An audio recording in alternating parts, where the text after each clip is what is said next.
Hang on a second. Are you guys saving this chair for anybody? Sam, you two slide down and then Liz can use that chair. There you go.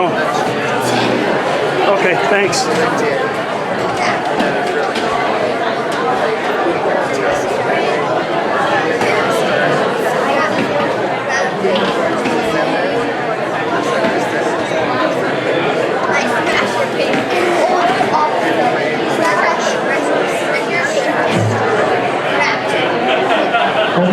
I think we'll go ahead and get started. What cancer cannot do. Cancer is so limited. It cannot cripple love. It cannot shatter hope. It cannot corrode faith. It cannot eat away peace. It cannot destroy confidence. It cannot kill friendship. It cannot shut out memories. It cannot silence courage. It cannot invade the soul. It cannot reduce eternal life. It cannot quench the spirit. It cannot lessen the power of the resurrection. Good morning and welcome to everybody for the service honoring the life of Cindy Duben, as evidenced by just what a neat crowd. It's obvious Cindy touched a lot of lives, so thank you for being here on behalf of the family. And may this day be a day to share memories and honor the life of Cindy. We'll play a music selection, Morning Has Broken, by Cat Stevens.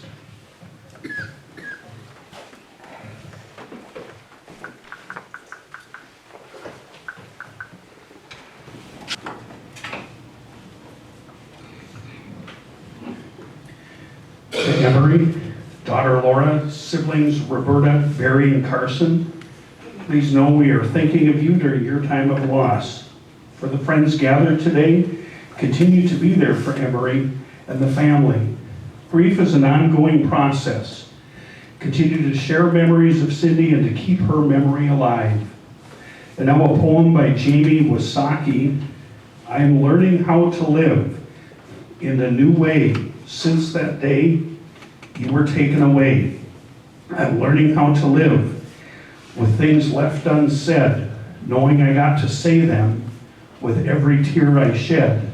I am learning how to live by embracing the pain, knowing that you live on through the memories that remain. I am learning how to live, knowing I will never again see your face, and I have peace knowing you are in a better place. I'm learning how to live, knowing you're in God's care. It gives me the strength to move on and makes the pain much easier to bear. The next song we're to play is In My Life by the Beatles.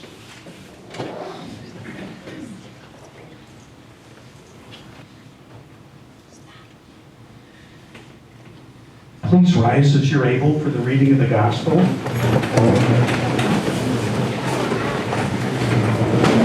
Let not your hearts be troubled. Believe in God. Believe also in me. In my Father's house are many rooms.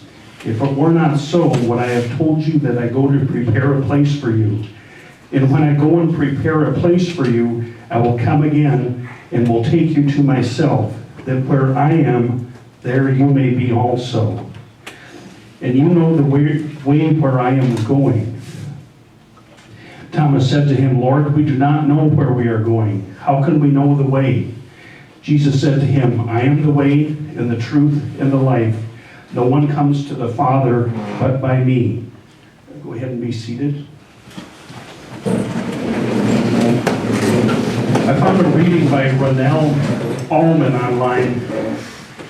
Kind of makes me think of Cindy. Always surround yourself with positive people. They are there to lift you up, promoting nothing but good thoughts and encouraging you to rise to the top. Always providing the energy and effort. They are there to boost your spirits. With such zeal and vigor, peace and love is the ticket. When we think of Cindy, she was definitely a positive person.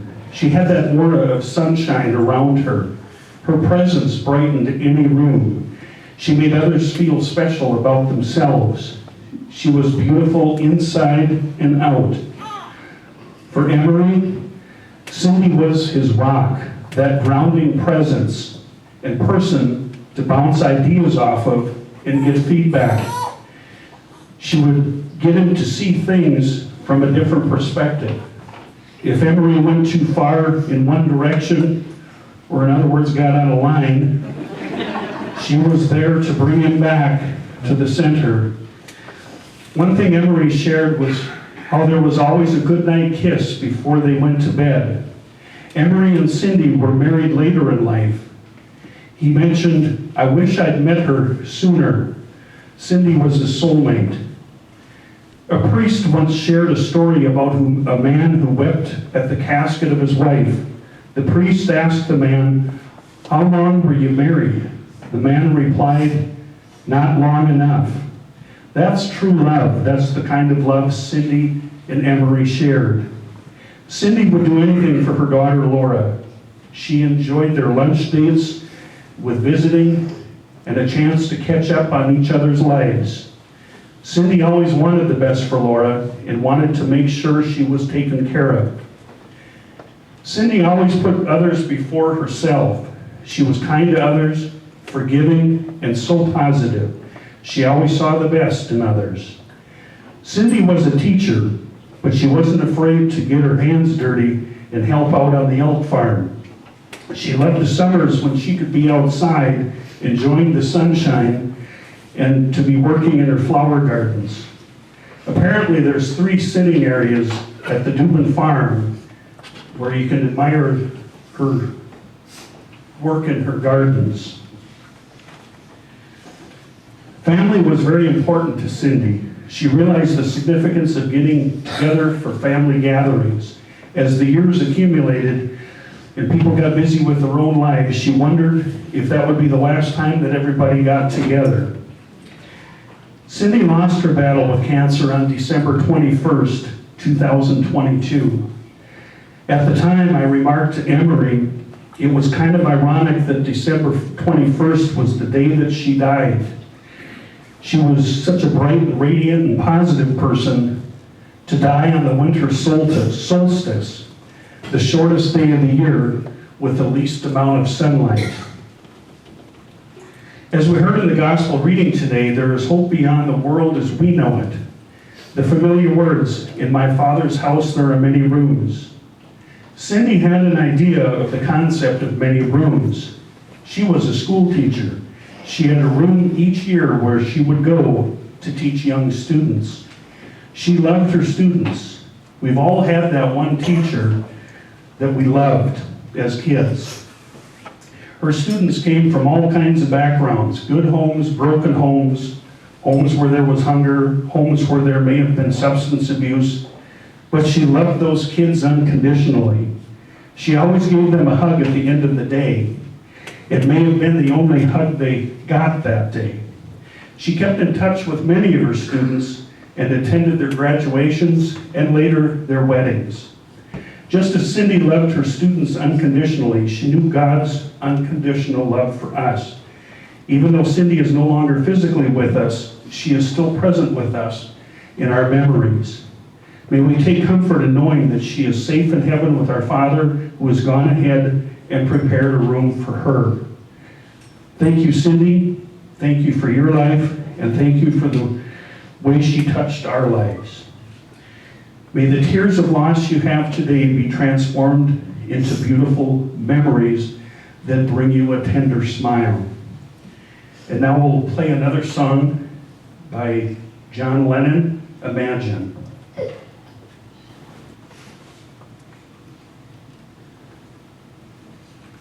Okay, at this time, we're going to take a little time to have a sharing time. If any of you want to share a story about Cindy, just raise your hand. I'll bring the microphone to you. With this many people here, there's got to be some stories.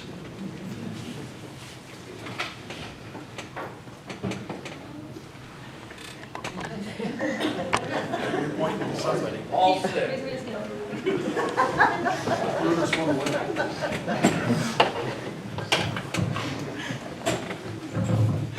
And, you know, I knew Cindy for quite a few years. But anyway, what I'd like to say is I saw it firsthand many, many times.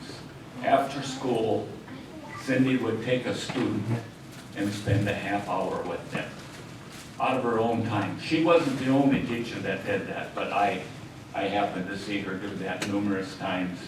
And I did talk to a student that had her in Antler, and she was his favorite teacher. I'll pass it on. Here, I'll take it.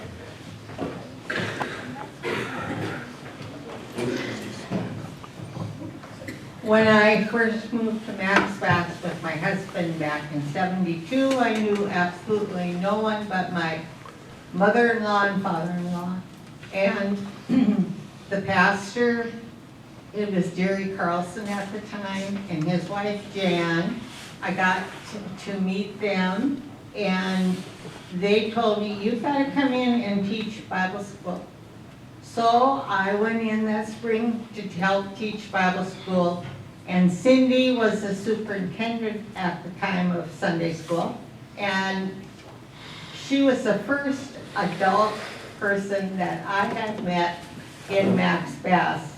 And we have been friends ever since, and she has just been an absolutely wonderful, wonderful friend.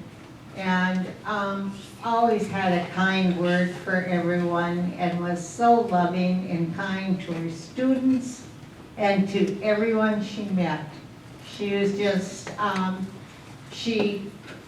we had a little prairie Bible study, I call it, and she joined that, and she was just anxious to learn, and always pleasant, and had something to add to what we had to discuss, and she was just wonderful to be around.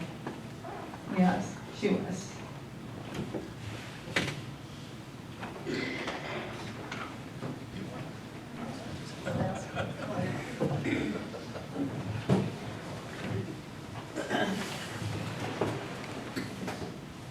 My name is Naya Offit.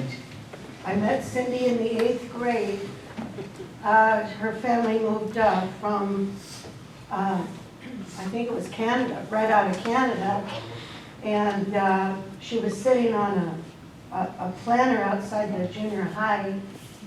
And she was wearing a little red sweater, a little red dress, string of pearls. And she asked me where she would go. And so I sat down with her, and we started talking, and all of a sudden we were called to school, and we all were, well, Cindy and I were in a couple classes together, and that started a 60-year relationship. She was my best friend. We discovered the Beatles together. The week that Kennedy was killed, we didn't have much to do, and so Cindy and I decided to take the bus into Colorado Springs. Of course, we lived there together. We went to a music store and we bought the first Beatle album, Meet the Beatles. And we played that thing till I think we didn't have any more grooves in the record. We knew every song of every album ever. She was my friend for 60 years, even though I live in Montana. We kept in touch. Her family would mean a lot to me because my home life wasn't that great, and I had someplace to go, and people who were educated and taught me things that I would have never learned. I remember her playing a Moonlight Sonata. And I thought, what the heck is that? That's beautiful. And of course, I was in the 8th grade, and she could play the Moonlight Sonata by Beethoven.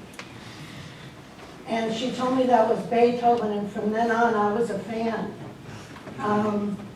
So I also remember the Christmas tree they always had.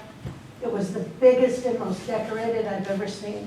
And Cindy always said there's always one more space for another ornament. And it was loaded with all kinds of ornaments. And her mom used to make these rosettes, which I had never tried either. And I thought, wow, this is great. Her mom was one of the best cooks ever. I enjoyed the family. They are my dear friends, and they are my family as well. I will truly miss her, and our friendship is not over yet. So thank you so much.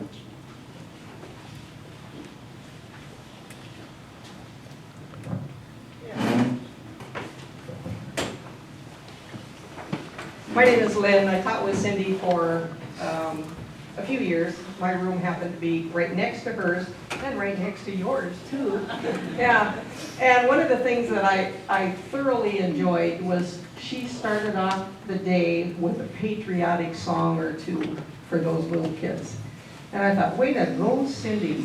And then I'd put on the mama or something in my class, and she got close to that. But anyway, there's something that my mom shared with me several years ago that I'd like to try to share with you.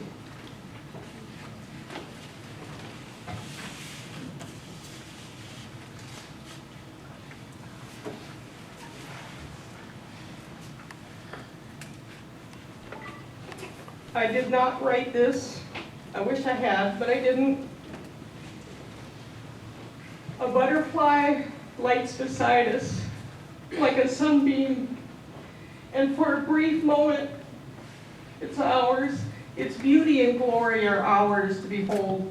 But then it flies on again, and though we wish it could have stayed, we feel so fortunate just to have seen it.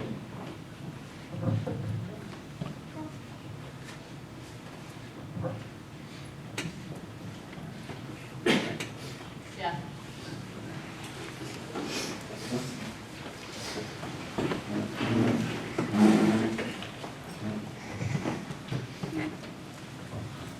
Hi, my name is Tanya Hunsker. I had the opportunity to be a first-year teacher in Max Bass with Cindy as well as many other fabulous teachers. But I told Cindy at one of my last visits with her by her bedside that this was a story that I was going to share with many, many people. And there's many stories about Cindy that I'm fond of, but this is one of my favorites. So I can't remember, Emery, if it was when you were dating or if you were married when this happened. But Cindy was a self-proclaimed not good cook. And she was on a first name, a very intimate relationship with the Schwan man. And the Schwan man made sure that he always stopped at the Max Bass school, and everyone would make their orders, and Cindy would, fill his retirement with her orders. And one particular day, and I have to guess that you're probably dating, but she had made a very, very large order and had to get it out to her car. And I'm walking out with her, and she is dragging this garbage bag, which is filled with items that she bought from the Schwan man, again, filling his retirement. Well, she had had this date night with Emery and had cooked for him, and as she did, she set a beautiful table, and I'm sure that the mood was lit with, ambiance, and Emery was eating, and he would take a bite, and he'd kind of spit into his napkin a little bit, and then he would eat a little more, and he would spit into his napkin, being the gentleman that he was, and I don't think he ever shared with Cindy. Well, Cindy then sat down, and she began eating her meal, and she'd eat into it, and what in the world, and there are rocks in this. I'm gonna get that Schwan man. Well, she drugged that bag literally through the Max Bass parking lot and got rocks embedded up, not only through the garbage bag, but into the meal that she had made and prepared for Emery. And that's just Cindy in her purest fashion, wanting to make everything so wonderful and perfect. She loved you with all of her heart, and she wanted to do everything so kindly for you. But that memory is something that we talked about every time we would get together, and to tease Cindy and to razz her. And my years at Max Bass teaching with her were some of the best. She taught me what it was to be a true professional, to be a leader in education, and to love kids truly with your whole heart. And I modeled that in my educational experience as well. And I know for the educators that are in this room, Cindy touched all their lives as well. So again, the next time you have some schlons, think out some little rocks that Emery had to politely spit out of his mouth in respect to the gal that he was kind of courting and loving at the time. So, thank you.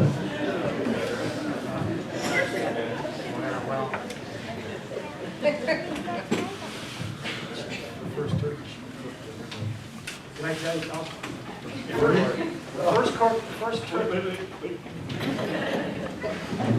The first turkey that Cindy cooked when her and I together was cooking, and I said, well, you know, where's the liver, where's the gizzards? You know, and she said, well, this turkey didn't have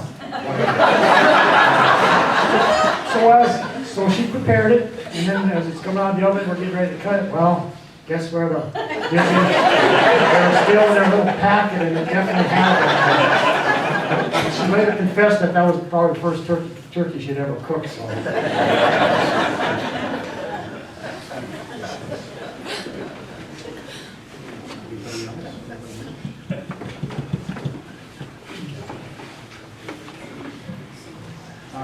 I had the opportunity to work with Cindy, and when I first started working with her is when Max Bass and Newburgh were still separate. So I didn't really, you know, I knew the teachers over there, but I didn't get a chance to really get to know them until everything was brought to one building. And, you know, the stories that have been told with how she loved her kids, and she did, and oftentimes our buses left a little bit late because it wasn't just her class that she was hugging, it was everybody else's. But the one thing with Cindy is she had a love for the kids, but she also had a love for the people that she worked with. And you couldn't find a nicer individual to work with. She was very respectful, and she always did things for the kids. So when we would have conversations and I'd say, can we, you know, let's try this, she'd always say, Jason, do you think it's good for kids? And if I said yes, then she would try it. And if it didn't work, then we would sit down and we'd move forward. But she would always try to do things that was going to be in the best interest of the kids that she was working with. And I give her a lot of credit for that. And you know, with the teaching business, and I think it's with any type of job that you do, you kind of have two different families. And we definitely had a family, she had a second family with the people that she worked with. And Emery, Laura, I would like to just thank you for letting us have a chance to have her as part of our family, because she was a very great lady.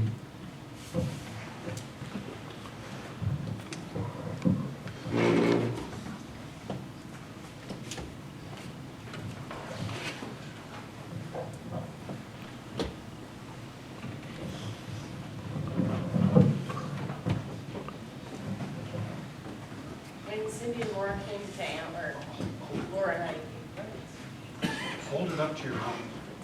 and it just so happened that when Cindy and Laura went back to teaching Max Bass and went back to Max Bass, we ended up moving to Max Bass. So I got to have Cindy and Laura in my life growing up, and I probably spent just as much time at their house as I could. And let's put it this way. If Laura was in trouble, I was in trouble. If I was in trouble, it just vice versa, we were always together. In fact, Cindy and Laura took me to my very first movie in the theater. That was the Saturday thing to do, was come to Minot and do a shopping day or whatever, and I was always included in that.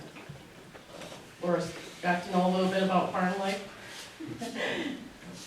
She wasn't real thrilled about it, but she got through. So Laura and I unfortunately did lose touch over the years, but we reconnected. So Cindy was the second one.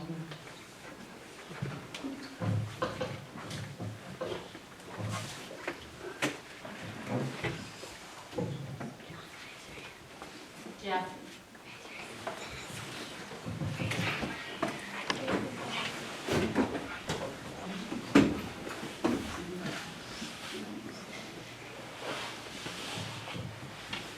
We were fortunate enough to have Cindy as our neighbor for a few years, and what a blessing that was. It was an empty house that was falling down and looking very awful. She put flowers everywhere. It was just a bright light in that little corner of our neighborhood.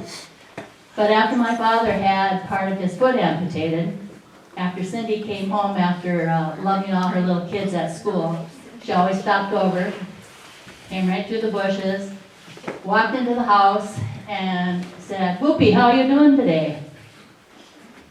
It absolutely lifted my dad's spirits in a dark time for him. And you can imagine her bubbly personality and her beautiful smile, how that made my father feel for a few minutes of every day of his life for about 3 or 4 years there. And she's always a blessing to our family because she exuded happiness, joyfulness, and a beautiful way of looking at life through flower-colored eyes. We'll miss her terribly.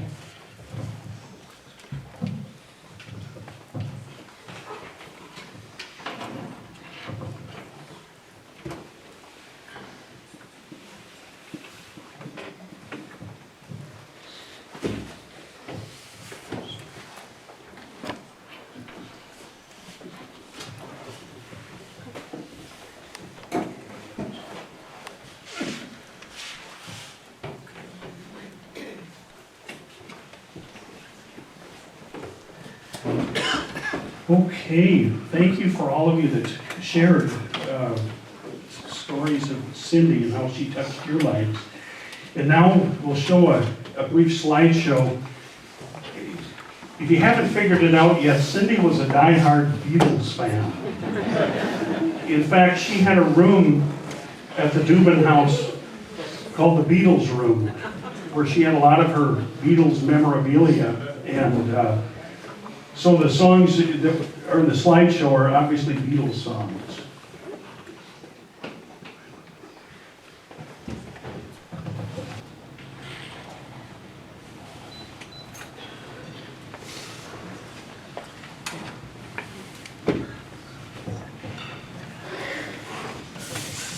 I'll read several petitions and your response will be, "We'll remember Cindy."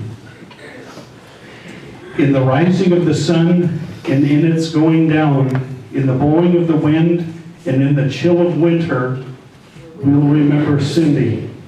In the opening of the buds and in the warmth of the summer, in the rustling of the leaves and the beauty of autumn, we'll remember Cindy. In the beginning of the year and when it ends, when we are weary and in need of strength, we'll remember Cindy. When we are lost and sick at heart, when we have joys we yearn to share, we'll remember Cindy. So long as we live, she too shall live, for they are now part of us as we remember Cindy. Go in peace, be kind to yourself, and be vigilant on your journey. Thank you, Cindy, for your life, your legacy, and the many memories you leave with us. You will never be forgotten. And now we'll pray in the words our Father taught. Our Father, who art in heaven, hallowed be thy name. Thy kingdom come, thy will be done, on earth as it is in heaven. Give us this day our daily bread, and forgive us our trespasses, as we forgive those who trespass against us. And lead us not into temptation, but deliver us from evil. For thine is the kingdom, and the power, and the glory, forever and ever. Amen. Now we'll play another song just before the closing here.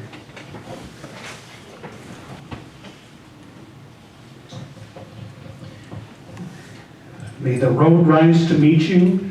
May the wind be always at your back. May the sun shine warm upon your face. May the rains fall soft upon your fields. And until we meet again, may God hold you in the palm of his hand. Go in peace. Just a couple of announcements. The ladies are going to be serving a lunch over here.